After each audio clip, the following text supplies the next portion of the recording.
नमस्कार। मैं वीरेंद्र कुमार पालीवाल आप सभी प्रियजनों को नमस्कार करता हूं, मंगल कामनाएं प्रेषित करता हूं और सम्मिलित होने के लिए आपका आभार व्यक्त करता हूं और धन्यवाद व्यक्त करता हूं। आज का चुना हुआ दिव्य गुण है घृति यानी कि धैर्य। पूर्णावतार भगवान श्री कृष्ण ने दैवीय संपदाओं में 26 दिव्य गुण गिनाए हैं।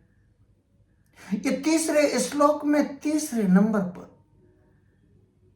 घृति घृति कुछ ऐसा दिव्य गुण है जो धैर्य से बड़ा है, अन्यथा तो भगवान धैर्य भी कह सकते थे। तेजः क्षमा घृति शौचम अद्रोहो नातिमानता भवन्ति संपदम दैवीयम अभिजातस्य भारत। हे अर्जुन, जिसमें तेज है, जिसमें क्षमा दान और क्षमा याचना की शक्ति है, घृति है माने धैर्य है, और पवित्रता है, स्वच्छता है, ईर्ष्या से पूर्णतया मुक्ति है, दूसरों के दोषों को देखने की से मुक्ति है, और स्वयं के बहुत अधिक महत्व देने की लालसा से मुक्ति है, अतिमानता। ये सभी दिव्य गुण हैं, दैविक संपदाओं को प्राप्त व्यक्तियों के लक्षण हैं। भगवान ने धैर्य के जगह घृति कहा है, तो आज हमने इसका अध्ययन किया कि क्या धैर्य भी इसके कई प्रकार होते हैं। भगवान श्री कृष्ण ने 33, 34 और 35 नंबर के अध्याय 18 के श्लोक में घृति के 3 प्रकार बताए। एक तो सात्विक बताया, दूसरा राजसी बताया और तीसरा तामसिक बताया। हमें भी मालूम है कि ऐसा तो होता है, जैसे बगुला बहुत धैर्य पूर्वक बड़ी एकाग्रता से एकदम चित्त को एकाग्र करके, लेकिन क्या कर रहा है, मछली को पकड़ने की कोशिश कर रहा है। जैसे ही वो अवसर आता है, झपट्टा मारकर मछली को पकड़ लेता है और इंद्रिय तृप्ति। क्या ये साधन बनाता है? क्या ये दैविक गुण हो सकता है? ये राजसी गुण में आता है।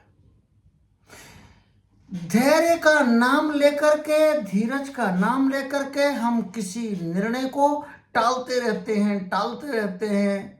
इंग्लिश में जिसको प्रोक्रेस्टिनेशन कहते हैं, या शुद्ध हिंदी भाषा में, देहाती भाषा में कहें, टाला वटोली।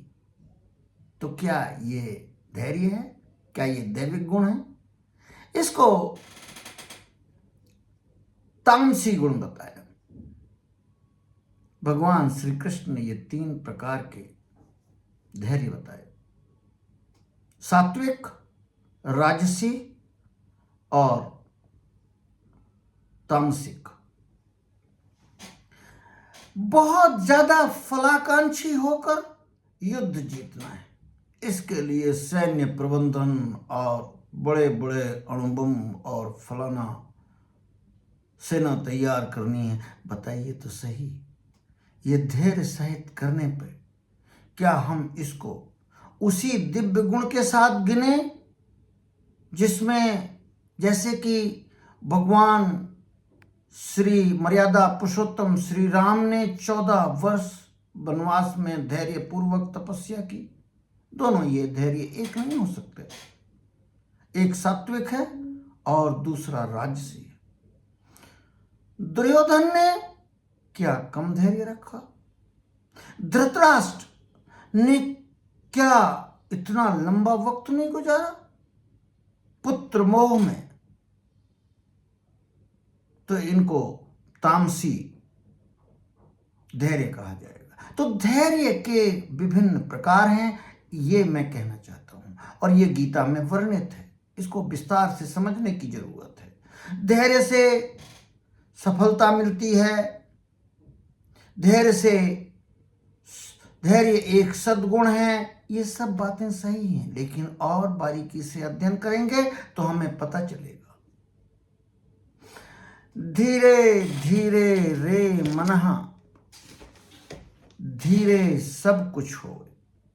माली सींचे सोघड़ा, ऋतु आवे फल होए। संत कबीर ने तो कितनी बात कह दी, गागर में सागर भर दिया कि चाहे तुम कितना आज कहो 100 घड़ा पानी डाल दो और फल आ जाएंगे, नहीं। जब समय होगा, ऋतु आएगी, उचित अवसर आएगा, तब फल आएंगे। और अधिकांश में तो ये निश्चित है। तो संत कबीर ने बड़ा प्यारा वाक्य दिया, धीरे धीरे रे मना, धीरे सब कुछ हुए। माली सींचे सोघड़ा, ऋतु आवे फल हुए। लेकिन ये बारीक अंतर हमें समझना पड़ेगा। और धैर्यवान का सदैव अर्थ ये नहीं होता, हम निर्णय लेने की स्थिति में कई बार नहीं होते और उसको टालते रहते हैं और 100 अवसर चूक जाते हैं। उस समय की महत्ता खत्म हो जाती है। लेकिन साहित्य विश्लेषण, सनातन साहित्य के विश्लेषण में मैंने पाया कि हाँ, धैर्य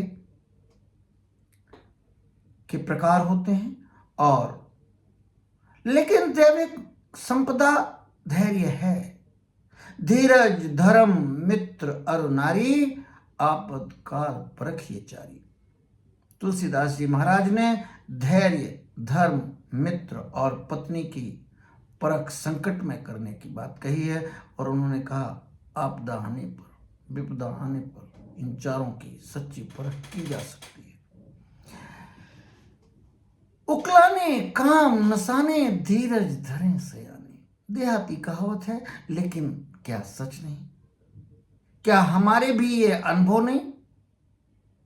सच में ये हमारे भी अनुभव है कि हम अकुला के जो अगर निर्णय लेते हैं, हमने यदि धैर्यवान न रहे, धीरज न रखा, तो हमारा नुकसान हो जाता है। भगवान ने धैर्य को दैविक संपदा गिनाई। ये एकदम सनातन साहित्य के अनुकूल है।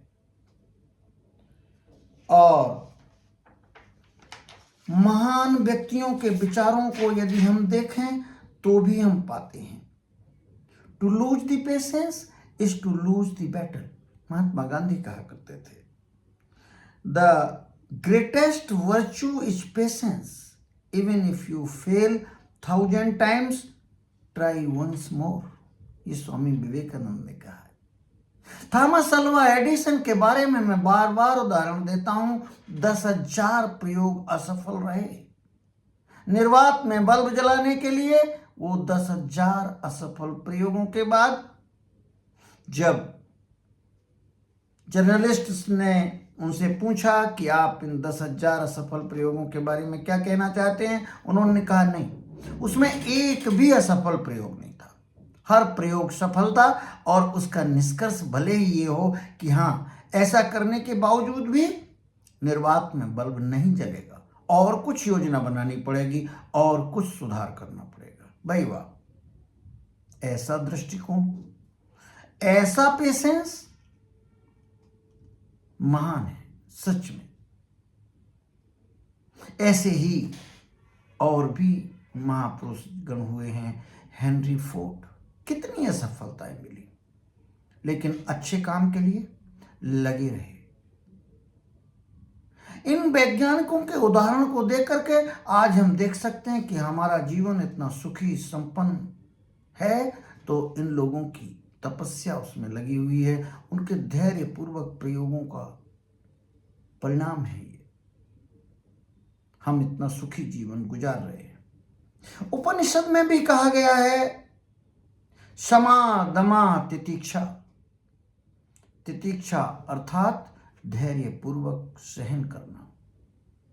ये सनातन साहित्य में के विश्लेषण में ऐसी महत्वपूर्ण बातें हमें बताई गई हैं।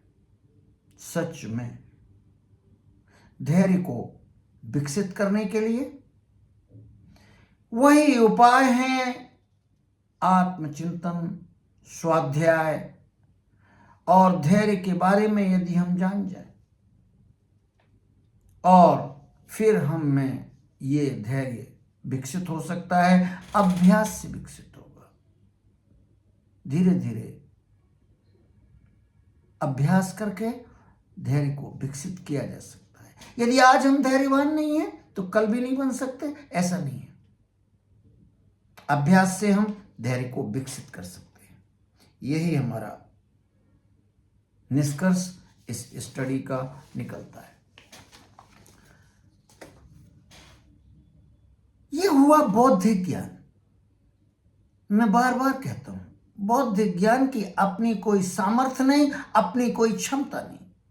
बौद्धिक ज्ञान है जब तक कि उसको अपने आचरण में, व्यवहार में और अपनी आदतों में शुमार न कर लिया जाए, शामिल न कर लिया जाए, क्रियान्वयन की हम में क्षमता ना आ जाए, तब तक वो बौद्धिक ज्ञान ही रहेगा और उसका कुछ भी लाभ नहीं होगा। धैर्यवान व्यक्ति बहुत सफल होते हैं, उनका स्वास्थ्य बहुत अच्छा रहता है, मानसिक स्वास्थ्य बहुत अच्छा रहता है। लेकिन बस वही सात्विक धैर्य होना चाहिए। वो किसी तामस के कारण, आलस्य के कारण या किसी गलत काम के लिए नहीं। जैसे बगुला का हमने उदाहरण दिया, धृतराष्ट्र का हमने उदाहरण दिया, दुर्योधन और रावण का भी हमने उदाहरण दिया। ये अनुकरणीय नहीं है।